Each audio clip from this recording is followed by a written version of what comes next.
साथियों, आप सभी का हमारे YouTube चैनल पर हार्दिक स्वागत है।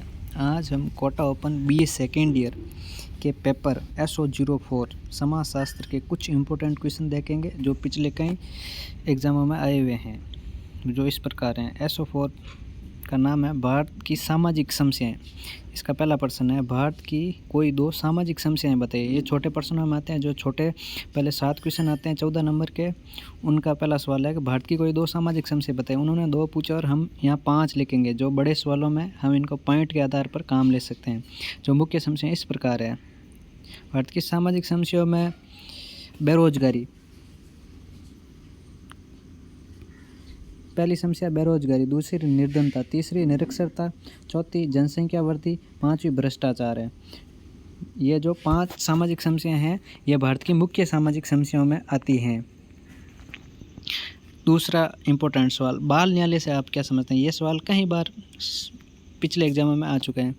बाल न्यायालय से आप क्या समझते हैं। भारत में 1960 के बाल अधिनियम के तहत बाल न्यायालय स्थापित किए गए थे।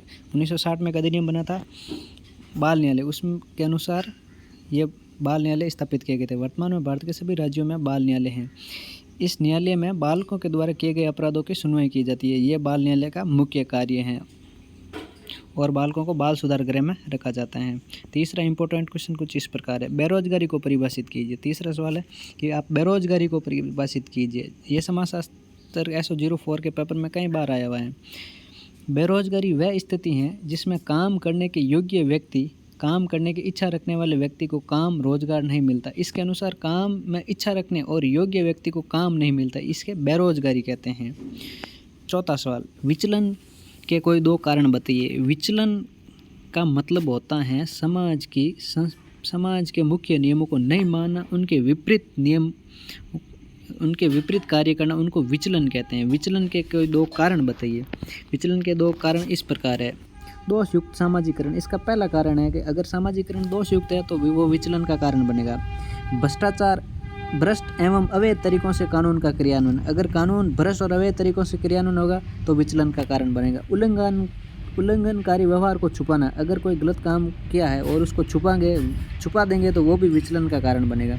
तीसरा है अपराध के शिकार व्यक्ति का सहयोग, अपराध के शिकार व्यक्ति का असहयोग, जिस व्यक्ति के साथ अपराध हुआ है और उसका अगर सहयोग नहीं करेंगे तो ये विचलन का मुख्य कारण है। पांचवा सवाल, भारत में निर्धनता के कोई 2 कारण बताइए। भारत के अंदर गरीबी, निर्धनता है, इसके मुख्य कोई कारण बताइए।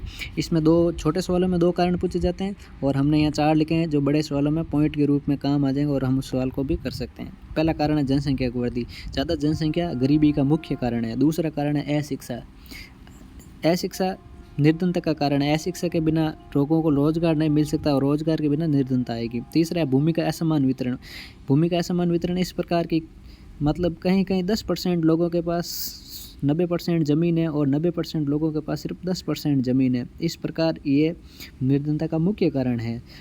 चौथा कारण है कार्य कुशलता की कमी, कार्य के अंदर कुशलता, इफिशियंसी नहीं होने के कारण भी निर्धनता का मुख्य कारण होता है। इस प्रकार छठा सवाल है, सामाजिक असमानता के कोई 2 कारण बताइए। समाज के अंदर असमानता के कोई 2 कारण बताइए जो इस प्रकार हैं। जाति, प्रजाति एवं जन्म, व्यक्ति का जन्म किस जाति प्रजाति में हुआ, ये असमानता का मुख्य कारण है। दूसरा कारण शिक्षा, तीसरा कारण पद, उसके पास क्या पद है, अगर उसके पास अच्छा पद है तो वो असमानता का शिकार नहीं होता। चौथा कारण है व्यवसाय, वह क्या काम करता है। पांचवा कारण है उसकी आय कितनी है और छठा कारण है शक्ति, उसके पास शक्ति है या नहीं है। सातवां सवाल, भारत की कोई 2 कृषि संबंधी समस्याएं बताए। भारतवर्ष के अंदर कृषि के अंदर कौन सी समस्याएं ये हमको बतानी है। इसका पहला कारण है प्राकृतिक कारण, प्राकृतिक कारण मुख्य है। दूसरा है भूमि पर जनसंख्या का अत्यधिक दबाव, ज़्यादा जनसंख्या बढ़ी होगी तो वह कृषि की मुख्य समस्या होगी। तीसरा कारण है प्राचीन कृषि यंत्र, कृषि यंत्रों का प्राचीन होना भी कृषि संबंधी मुख्य समस्या है। चौथा कारण है खेती की प्राचीन व अकुशल प्रविधियाँ, खेती को करने का प्राचीन है अकुशल तरीके, अच्छे तरीके नहीं होने के कारण ये भी कृषि संबंधी समस्या है। पाँचवा कारण है सिंचाई साधनों की कमी, सिंचाई के साधनों की कमी है क्योंकि यहाँ के किसान गरीब हैं तो सब सिंचाई के साधनों की बोरवेल वगैरह नहीं लगा सकते, ये भी मुख्य समस्या है। आगे 8वां सवाल देखें, वो इस प्रकार है, भारत में बेरोजगारी के दो कारण बताइए। मतलब बेरोजगारी भारत में किस कारण है? इसका देखो, पहला कारण विकास प्रारूप व रोजगार वृद्धि से असंगत होना। दूसरा है जनसंख्या व श्रम पूर्ति में वृद्धि, जनसंख्या का ज़्यादा होना और श्रम मतलब लेबर ज़्यादा होने के कारण भी बेरोजगारी के कारण है। तीसरा कारण है दोषपूर्ण आयोजन, किसी भी काम को दोषपूर्ण तरीके से लागू करना, ये भी बेरोजगारी का कारण है। चौथा है अनुपयुक्त शिक्षा प्रणाली, शिक्षा प्रणाली है जो बिल्कुल किताबी तौर पर है, व्यवहारिक नहीं होने के कारण भी ये भी बेरोजगारी का आजकल मुख्य कारण बनती जा रही है। 9वां सवाल, भ्रष्टाचार के कोई दो कारण बताइए। भ्रष्टाचार किस कारण होता है? इसके कोई दो कारण बताइए। इसका पहला कारण है धन का महत्व, धन को अत्यधिक महत्व देना भ्रष्टाचार का मुख्य कारण है। दूसरा है अपर्याप्त वेतन, मतलब किसी का वेतन बहुत ज़्यादा होना, किसी का कम होना, तो उनके मतलब ऊंच नीच के कारण भ्रष्टाचार होता है। तीसरा कारण है राजनीतिक व्यवस्था, राजनीतिक व्यवस्था इतनी लचीली है जो भ्रष्टाचार को बढ़ावा देती है। चौथा कारण है कठोर दंड का अभाव, कानून व्यवस्था इतनी लचीली बनाई गई है कि भ्रष्ट लोग इससे बच जाते हैं। पांचवा कारण है कानून की अज्ञानता, कानून अगर लोगों को कानून का ध्यान नहीं होगा तो वो भ्रष्टाचार को बढ़ावा देगी। छठा कारण है लोकतंत्र में दोष, लोकतंत्र के कुछ ऐसे नियम हैं जिनके कारण भ्रष्टाचार हो रहा है। व्यावसायिक शिक्षा से आप क्या समझते हैं? ये इस सवाल का मुख्य कारण है व्यावसायिक शिक्षा क्या होती है, ये आप क्या समझते हैं? मतलब हमको इसके बारे में बताना है। व्यावसायिक शिक्षा वह शिक्षा होती है जिसके द्वारा किसी खास विषय या क्षेत्र में महारत हासिल की जाती है, मतलब किसी एक विषय के बारे में हमें पूरी जानकारी प्राप्त करना व्यावसायिक शिक्षा होती है।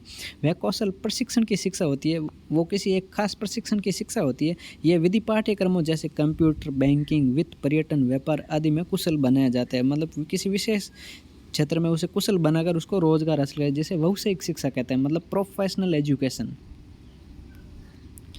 ये मुख्य किताबें हैं जो हर बार पिछले कई एग्जामों में से बार बार पूछी जा रही हैं, मतलब 3 इम्पोर्टेंट है सबसे जो आ रही है।